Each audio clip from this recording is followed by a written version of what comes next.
പാടുവിൻ സഹചരെ, കൂടുവിൻ പുതുമഴ തേടുവിൻ പുതിയ സംഗീതങ്ങളെ. ഈ ദൈവം ഇന്നും എന്നേക്കും നമ്മുടെ ദൈവമല്ലോ. ജീവകാലം മുഴുവനും അവൻ നമ്മെ നൽവഴിയിൽ നടത്തും.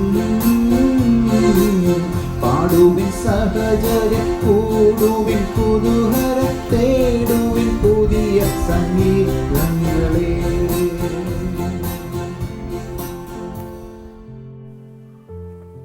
ദൈവനാമത്തിന് മഹത്വമുണ്ടാകട്ടെ. ഇന്നത്തെ പ്രഭാത ധ്യാനത്തിനായി 25-ാം സങ്കീർത്തനം 20-ാം വാക്യം.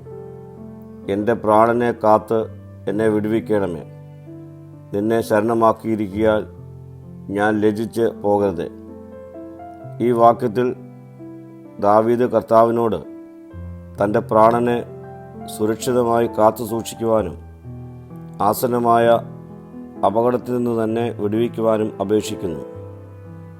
തൻ്റെ ശത്രുക്കൾ തന്നെ പരാജയപ്പെടുത്തുവാനും അതുവഴി ഇസ്രായേൽ ജനതയുടെ ദൃഷ്ടിയിൽ തന്നെ അപമാനിക്കുവാനും ആഗ്രഹിക്കുന്നുവെന്ന് അവനറിയാമായിരുന്നു. എന്നാൽ ദാവീദ് തൻ്റെ സുരക്ഷിതമായ സങ്കേതമായിരിക്കുവാൻ കർത്താവിൽ ആശ്രയിക്കുന്നു.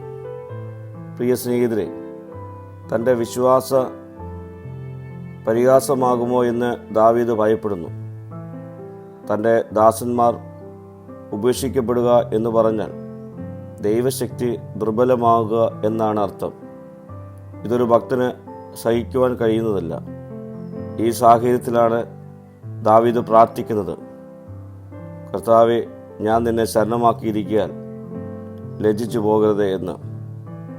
നാം ദൈവത്തിൽ ശരണം പ്രാപിച്ചാൽ ജീവിതത്തിൻ്റെ ഒരു അവസരത്തിലും നാം ലജ്ജിതരായി തീരുവാൻ ദൈവം സമ്മതിക്കുകയില്ല. പ്രാർത്ഥിക്കാം. കർത്താവെ, പരിഹസിക്കപ്പെടുന്നവരുടെ മധ്യത്തിൽ എന്നെ വിശ്വാസ ജീവിതത്തിൽ നിലനിർത്തണമേ. മഹത്വം നീ എടുക്കണം. യേശുവിൻ്റെ നാമത്തിൽ തന്നെ. ആമീൻ.